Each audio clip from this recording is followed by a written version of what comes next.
This week on CWN, track competed at regionals. And softball is by district champions. I'm Maddie. And I'm Aaron, and today is Saturday, May 6, 2023. You are watching Calallen Wildcat News Weekly Review.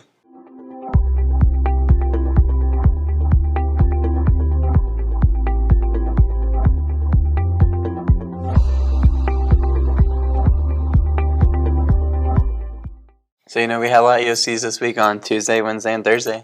Yes, the freshmen and the juniors have been very busy, but I'm just glad I can come here at 1. Yeah, it's been super relaxing being able to sleep in. To kick off this week's show, we have our excellent engineering program. Jace went and caught up with our engineering department. They are working on a project to apply all the knowledge they have gathered over the year. Let's send it to him for more. Good morning, Wildcats. I'm Jason. I'm here with Miss Compton and Alex. So, Miss Compton, y'all are doing a project in engineering. Can you tell me a little bit about that? Yes, so at this point in the year, the students are kind of bringing together everything that they've learned, and so we're working on the mechanics of things and also a little bit of coding so that they make it move and then make it function properly the way that it's supposed to. So students can either, they got a project where they either had to build an elevator, maybe a moving cart that went back and forth and operated it, for different reasons. It could have been a surgical robotic arm, or it could have been a winding mechanism, something like that.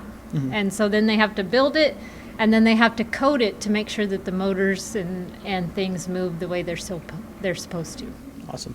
Alex, what project did you get? The moving car. We have to move a car back and forth, and so it has to pick up and just take things wherever this company needs to. All right. What was the easiest part of this project? Probably either building it or doing the coding for it. It's really not that hard. It's just really having fun doing that. What about the most challenging part?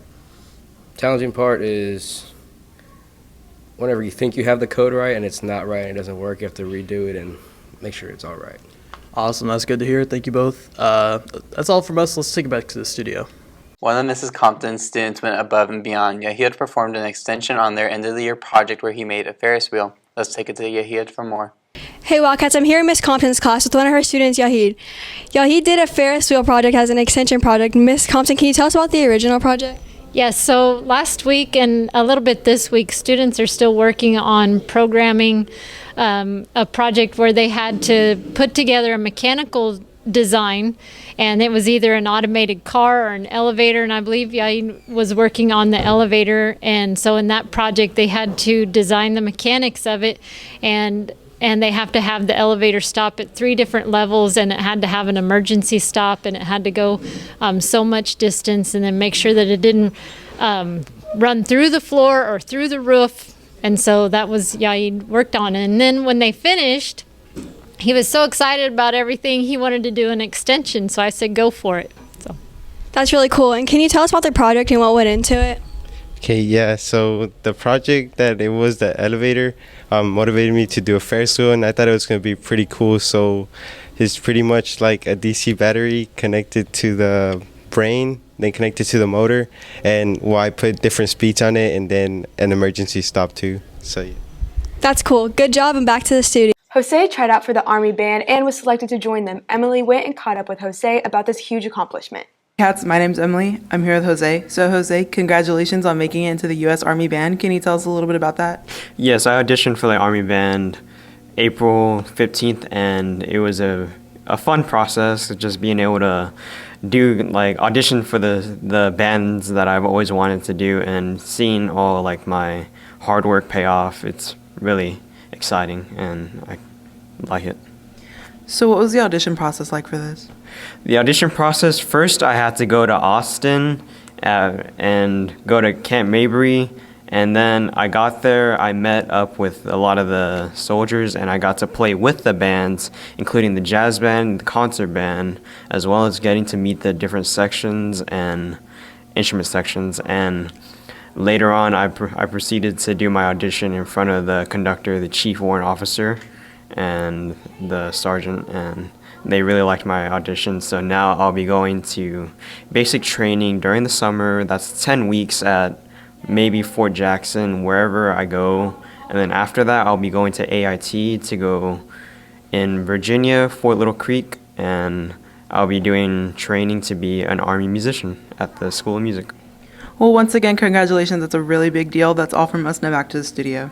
You know, that's like a really big deal for him that he's able to go on into the Army and then join their marching band. Yes, it seems like a really good opportunity. Geometry is working on an end of the unit project where they get to do origami. Let's see what's folding. Hey Wildcats, I'm here with Miss Williams, a geometry teacher. So Miss Williams, can you give us more insight on what your students are doing in class? So we're doing a stellated icosahedron project, which is just where they take square scrapbook paper and they're folding it into different shapes where they're interlocking and they're creating this.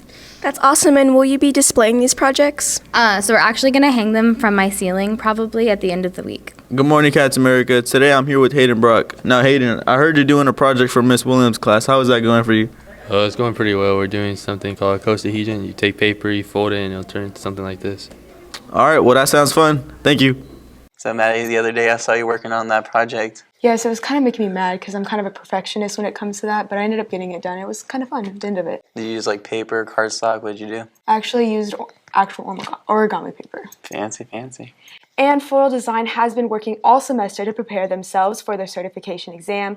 Logan went and caught up with Miss Reyes to hear more. Good morning there, Calallen TV. My name is Logan Barraza, and I am currently here with Miss Reyes. So, Miss Reyes, we heard that 13 of your students qualify. Can you tell us more about that, please? Yes, so we have 13 students getting level 1 TSFA certified, and over 70 students got knowledge-based exam certified. They took their exam, those took their exam 2 weeks ago, and then today my 13 students will be doing the hands-on portion of it. That's great. And how hard have your students been preparing for this exam? We've been working on it for quite a while. We've done our exam about 2 weeks ago, like I mentioned, and then for about a week and a half, we've been working on the triangle arrangement and the boutonniere so that they're ready for the hands-on portion. Because my level 1 students will have to pass their knowledge-based exam, which all of them did, and now they're going to have to pass the triangle arrangement and boutonniere portion. We'll submit the pictures to TSFA, and then they'll do the whole grading of it. All right. Can you tell us what this exam is about? Yes, so it's all about the floral industry. It gets them certified. It just pretty much just says that they're ready to work at a florist shop. They have knowledge about it. So it's good to have in their resume. So I hope that they do well today, and we're pretty excited, a little nervous, but pretty excited. Well, congratulations to all the students that qualified. That's amazing to hear. And with that, now back to the studio. Our own FCC LA donated arts and crafts to the Children's Driscoll Hospital. Hunter interviewed Emily about their generous acts and about the crew that made it happen. Let's listen to them for more. Hey guys, I'm Hunter. I'm here with Emily. So Emily, I heard that FCC LA donated art supplies to Driscoll Children's Hospital. Can you tell us all about that? Yeah, so for our end of year fundraiser, we decided to raise art supplies for the children at Driscoll's Hospital. It went really well. We collected a good amount of supplies, and we're going to be taking them this week to the children. All right, thank you so much, Emily. That's it from us. Now back to the studio. You know, that's just a really wholesome thing that they did. Yes, it seems really nice and generous thing. Yep. With some more generosity, this last week we had Teacher Appreciation Week presented by our National Honor Society. Emily went and caught up with Mrs. Vincent and Aaron Shepard about it. Good morning, Cats. Have you seen students around with a bunch of treats and posters for their teachers? Let's take it to Miss Vincent to find out what this is all about. I'm here with Ms. Vincent. So, Ms. Vincent, can you tell us a little bit about what Teacher Appreciation Week is? Perfect. So actually, they do it all over the state, and normally it is the first week in May, but we do it the week before because of testing and things like that. But it's just a way for the National Honor Society students to appreciate the teachers in the school, because not every teacher is maybe a favorite teacher, and so they aren't always, quote unquote, appreciated, but everybody has a piece of the pie in learning for teachers. So it's just a way for us to show that we are very thankful for our teachers. That's really cool. So Aaron, who did you get and what did you bring them? I have Mrs. Havelka, and today was the refreshment day, so I brought her Coke Zeros like she asked. Well, that's really special. Happy Teacher Appreciation Week. That's all from us. Now back to the studio. So, you know, Maddie, we're both in NHS, so how was your Teacher Appreciation Week? I actually got Nurse Flores, and it was just really fun to go out and pick out some things to show her my appreciation. That's super awesome. Last week, Mrs. Lyons went to a librarian conference. She went to learn more about things to make our library and its functions even better. William went and caught up with Mrs. Lyons to hear more about that very conference. Hi, I'm William Knoll, and I'm here with Miss Lyons. So, Miss Lyons, last week you went to a librarian's conference, correct? Correct. Went to the Texas Library Association conference in Austin. And how was that?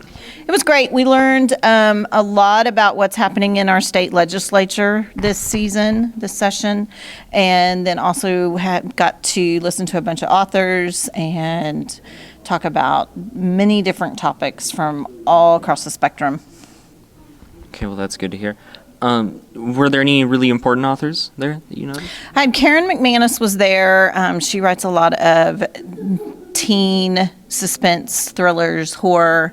There were lots of lists. So I had 4 panels that had 8 authors on each panel. There's lots of good stuff coming out, lots of things that are already out, but it was exciting to listen to them. Were any new books challenged or banned there? They didn't really talk about new books that are challenged or banned. Of course, like every day, there's something that's being challenged. They just talked about more that the increase that we're seeing in challenges across the nation this year. Okay, thank you very much. Back to the studio. Coach Pacina will be coming back to serve her roles as an adaptive ed teacher and a softball coach. Hope caught up with Coach Pacina about coming back from her maternity leave. Let's take it to them to hear about her return. Thank you, Anchors, and good morning, Wildcats. My name is Hope, and I'm here with Coach P. So, Coach P, tell me, how do you feel being back? Well, I'm excited to be back. I'm excited to see all my students. It was a really good morning coming back and seeing how excited all my students were to see me. I'm excited for softball. We're about to be in playoffs, and I'm not excited about leaving my kids, but I'll bear with it. I'll figure it out. Well, that's good. And how are you liking the mom life? Mom life, that's a huge question. No, I'm kidding. It's actually going really good, just learning how to balance my toddler and my newborn, which she'll be a month old. And no sleep, sleep whenever you can, but it's going good. Thank you. Now that's all, and back to you. And a Calallen Weekly Review would never be fully complete without a lab from the infamous Mrs. Johns. Last week, her class conducted a lab about how energy moves through chemical reactions. Maddie interviewed her to gain more information about their thermochemistry lab. Hey cats, I'm Maddie and I'm here with Miss Johns. And Miss Johns, I heard y'all were doing a lab in chemistry. Can you explain what was going on? Well, sure. So we're doing thermochemistry right now and pre-AP chemistry, and the unit is about how energy moves in chemical reactions. And so I think last week y'all came and watched us melt some ice, and so we were taking temperature changes if the phase changes are endo and exothermic, and today we're looking at what actually happens in a chemical reaction. There's always an energy exchange between the system, which is the reaction, and the surroundings.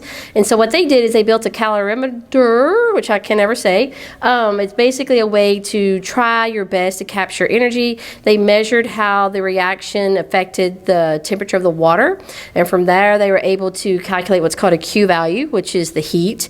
And it was either endo or exo. It was either going into the water or coming out of the water, depending on what their temperatures were. And then from there they used the idea that there is something called the conservation of energy, and so whatever the Q happened in the water has to be equal to the Q of the reaction, except the signs are now opposite. And so hopefully they remember that part, and from there they can calculate the moles of the reactant that they used, and hopefully calculate some enthalpies of reactions, which we call delta H, and hopefully they'll get the signs correct, because they did one was exothermic and one is endothermic. And so I'm really hoping it makes more sense to them after doing it today. They can actually see that the temperature does change. It's not just all reactions. Some reactions do need energy, and some reactions do release energy overall. But the thing is, we always have to remember that basketball is my best friend, which means in all these cases, bonds broken minus bonds formed is where the energy comes from. Wow, that is so cool. Thank you so much, and now back to the studio. Our Top Cats have continued to stay busy, where they were performing in the upcoming Folly Show on Monday, May the 8th.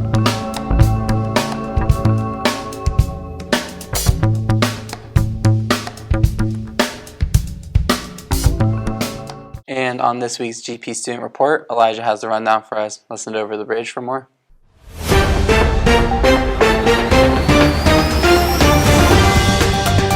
Good morning. My name is Elijah Tamadov, and here's the latest of what's been going on here at GP. GP students are getting ready for prom this week. Unlike last year, we're going to have plenty of games, tables, and the music's going to be amazing because we have the option to send in song requests this year. And the night's going to be really fun, and I can't wait to go. So I hope everybody has an amazing time and has a great night. Welding won second place in competition last Friday. So last Friday, we were at a fabrication and welding competition at a church. We had a great time. We learned as a team. We welded this bad boy. We didn't win, but we did good. We got like 4th and 5th. It was a great time. We learned, we laughed. FFA had their annual banquet this year, celebrating veterinary sciences. We had a lot of fun. We met a lot of people, a lot of teams. We got to see really cool things like the bacteria under microscopes. We got to see real life animals. We got to perform in front of a judge on how to do specific practicums. And overall, it was just really fun. I had a great time, and I would recommend that more people do vet science. It's really fun, and you'll enjoy it. And now, on to sports. GP softball is having playoffs this week. We're playing Mercedes next. We're playing them on Thursday, and then we have 2 games on Saturday.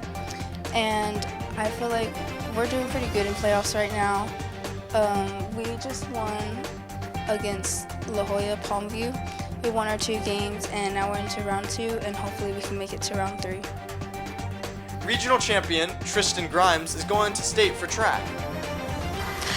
State went really well. It was really long. We were there for like 14 hours straight. At the end of the day, I think we all did really well. I was able to qualify for state. And that's all the Wildcat news we have for this week. If you like what you saw, please check out the 2 QR codes or the link below.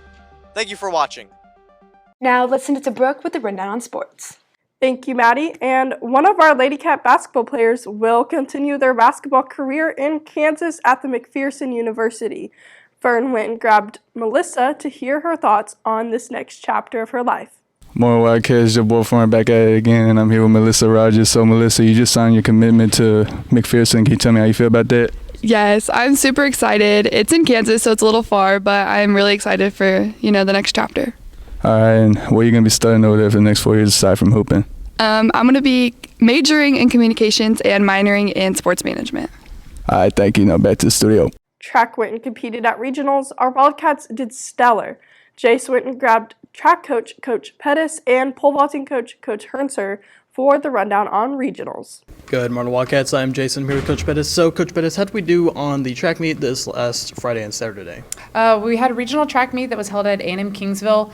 We took 10 girls to the track meet, and it was an experience. Most of the girls went out and competed.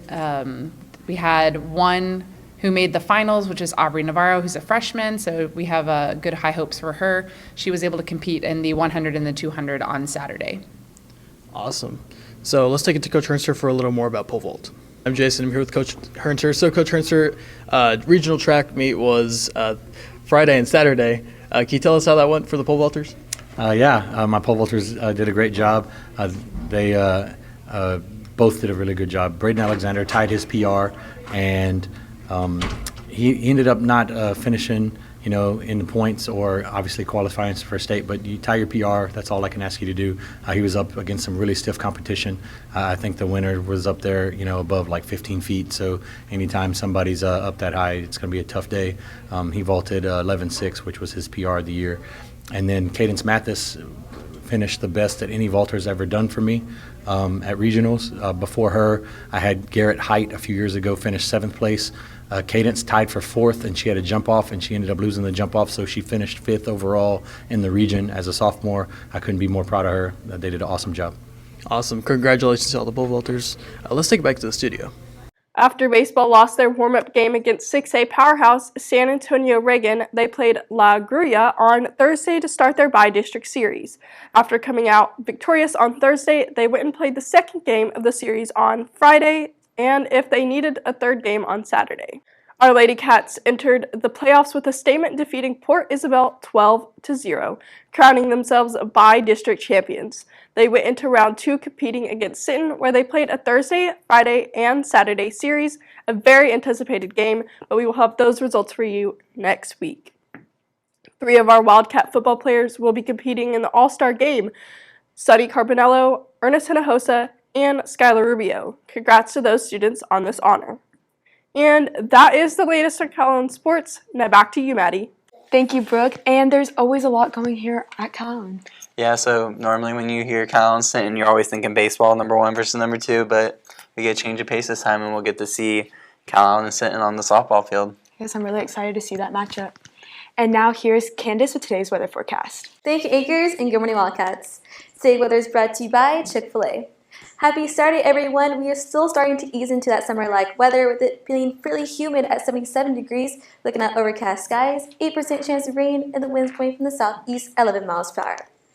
Looking further on into the rest of the day, temperature is going to warm up into the 80-degree range at 83 at 12. Its high is 86 with some more sunshine at 4. So if any plans to go outside and enjoy that beach or go poolside, it'll be a perfect time to do so. And then 78 later on tonight. So if any plans to go enjoy that Bug Days parade, it's going to be fairly humid, so make sure to dress accordingly for that. Looking at percent chance of rain, going to be fairly low all day today at 5% at 12, 3% at 4, 7% later on tonight. And the winds will be blowing from the south-southeast at 16 miles per hour at 12. Stay consistent at 4 and drop down to 13 miles per hour from the southeast 8 o'clock tonight. Looking further on into Sunday's weather, we're looking at some more clouds rolling up on that sun. 86 degrees, 12% chance of rain, and the winds blowing from the southeast at 15 and 25 miles per hour. That's all from weather. Have a great one, and back to the Anchors. Thank you, Candace. Yes, of course.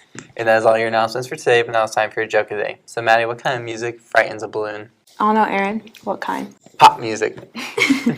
And for all you social people out there, make sure you're following us on Facebook, Twitter, TikTok, and Instagram at CalallenTV for all the latest updates. Also, subscribe to us here on YouTube to catch all of our latest videos. And as always, Stay classy, Calallen.